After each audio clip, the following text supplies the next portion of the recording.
Assalamualaikum warahmatullahi wabarakatuh. Selamat datang di video kami. Dan di sini kami akan menjelaskan mengenai evaluasi pembangunan Gardu Induk 150/22 Cafe Gulu-Gulu Pulau Madura, Provinsi Jawa Timur.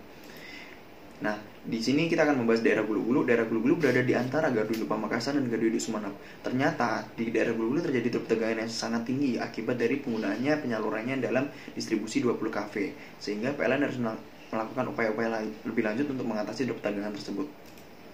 Upaya-upaya sebelumnya yang telah dilakukan oleh PLN yaitu yang pertama dengan pengaturan tapping trafo dan yang kedua dengan penambahan kapasitor bank. Namun ternyata toleransi dari tapping trafo itu tidak mampu untuk mengatasi drop tegangan, dan juga penambahan daya reaktif pada kapasitor bank pun juga tidak mampu untuk mengatasi drop tegangan.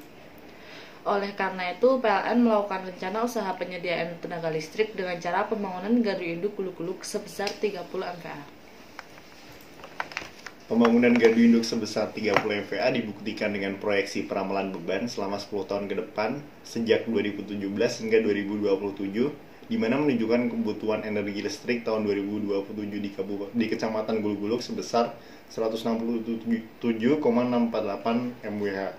Apabila dikonversikan ke dalam NVA, maka kapasitas trafo yang didapat adalah sebesar 26,303 MVA, atau bila dibulatkan menjadi 30 MVA.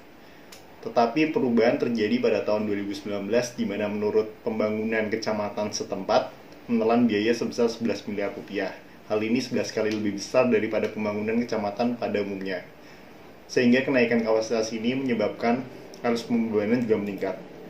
Oleh karena itu diperlukan adanya evaluasi pada beberapa parameter trafo, di antaranya pengaturan tapping, level tegangan, perencanaan ulang penyulang, kemudian perhitungan pentanahan dan proteksinya yaitu relay diferensial dan koordinasi OCR dan GFR. Karena terjadinya pembangunan gardu induk baru, sehingga diperlukan adanya perhitungan untuk menentukan saluran transmisi dan kapasitas peralatannya, yaitu meliputi konfigurasi saluran transmisi, menara dan konfigurasi fasa, ada rasio CT dan PT, kapasitas dan lokasi penempatan arrester, penentuan jumlah isolator, serta kapasitas dari sirkuit breaker. Dan yang terakhir dilakukan perhitungan setting relay jarak.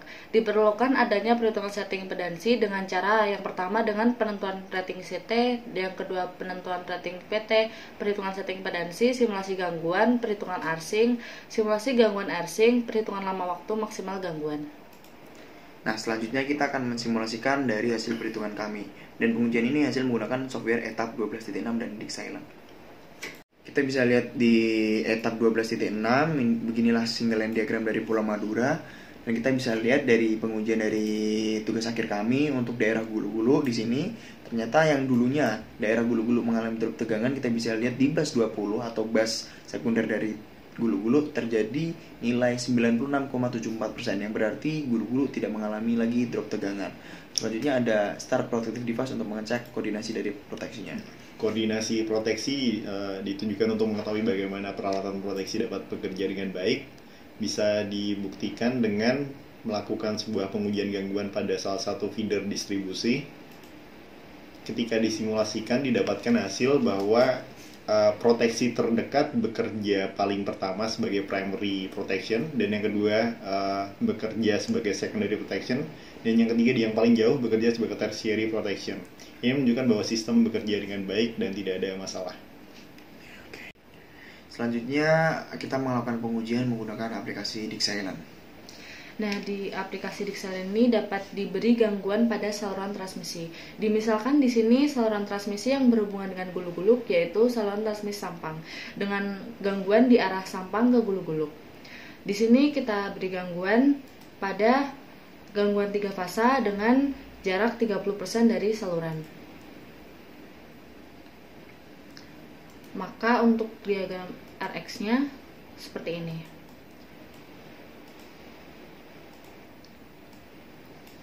Di sini terlihat bahwa tripping time dari relay jaraknya sendiri adalah 0,03 dan gangguan berada di zona 1 atau area 1. Maka dari itu relay jarak sudah bekerja dengan baik karena tripping time-nya sudah sesuai dengan aturannya, yaitu 0,03 second pada zona 1. Ya. Berikut hasil dari tugas akhir kami yang berjudul evaluasi pembangunan gardu induk 150 kafe per 22 kafe Gulu-Gulu Provinsi Jawa Timur. Ya, sekian dari kita bertiga. Semoga ilmu ini bermanfaat bagi teman-teman semua. Terima kasih.